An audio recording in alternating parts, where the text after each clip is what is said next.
ఇప్పుడు మనం హన్మకొండ జిల్లాలోని భీమదేవరపల్లి మండలంలో ఉన్న ముల్కనూర్ అనే గ్రామ సమీపంలో ఉన్నాం. చూడండి, నా వెనకాల ఇనుపరాతి గట్లు కనిపిస్తున్నాయి. ఇప్పుడు మనం దాని దగ్గర వెళ్దాం, నాతో రండి. ఈ గుట్టకి అనేక దారులు ఉన్నాయి. ప్రస్తుతం నేను మాత్రం ముల్కనూర్ నుంచి ఈ గుట్టకి పోయే దారి ద్వారా వెళ్తున్నా. చూడండి ఈ బైక్ రైడ్ని.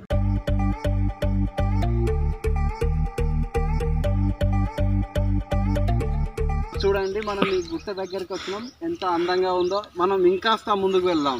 చూడండి, ఇప్పుడు మనం ఇనుపరాతి గట్లు అడవి దగ్గరికి వెళ్తున్నాం. చూడండి, ఈ ఇనుపరాతి గట్లు అడవిలో గుడ్డెలుగులు, నక్కలు, అడవి పందులు, కొండ గొర్రెలు, ఒకప్పుడు జింకలు కూడా ఉండేవి కానీ ఇప్పుడు లేవు.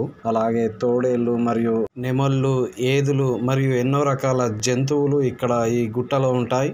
అలాగే వీటితో పాటు రాతి యుగాలకు సంబంధించిన ఆనవాళ్ళు కూడా ఈ గుట్టలో మనకి కనిపిస్తాయి. అంచేత ఈ గుట్టని కాపాడుకోవాలి. మైనింగ్ కాటికి గురి కాకుండా మనం రక్షించుకోవాలి.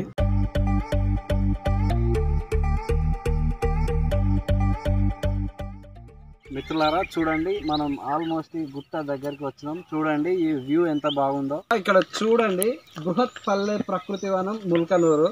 అయితే బృహత్ అంటే ఇక్కడ ఈ గుట్ట చుట్టూ బృహత్ శిలాయుగానికి సంబంధించిన ఆనవాళ్ళు ఉన్నాయి. అయితే బృహత్ శిలాయుగం కాకుండా ఈ గుట్ట చుట్టూ నవీన శిలాయుగం, పాతరాతి యుగం ఆనవాళ్ళు కూడా ఎన్నో ఉన్నాయి. అయితే ఒకసారి మనం ఈ బృహత్ శిలాయుగం పల్లె ప్రకృతి వనంలోకి వెళ్ళి నాటి శిలాయుగానికి సంబంధించిన ఏమైనా వస్తువులు ఏమైనా దొరుకుతాయో ఒకసారి వెళ్ళి చూద్దాం. నాతో రండి.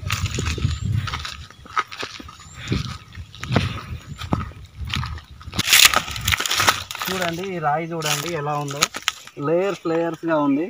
నాకు ఇక్కడ బృహత్ పల్లె ప్రకృతి వనంలో నవీన శిలాయుగం మరియు బృహత్ శిలాయుగం మరియు పాతరాతి, మధ్యరాతి యుగాలకు సంబంధించిన ఆయుధాలు ఏం దొరకట్లేదు. నేను మళ్ళీ వెనక్కి వెళ్తున్నా.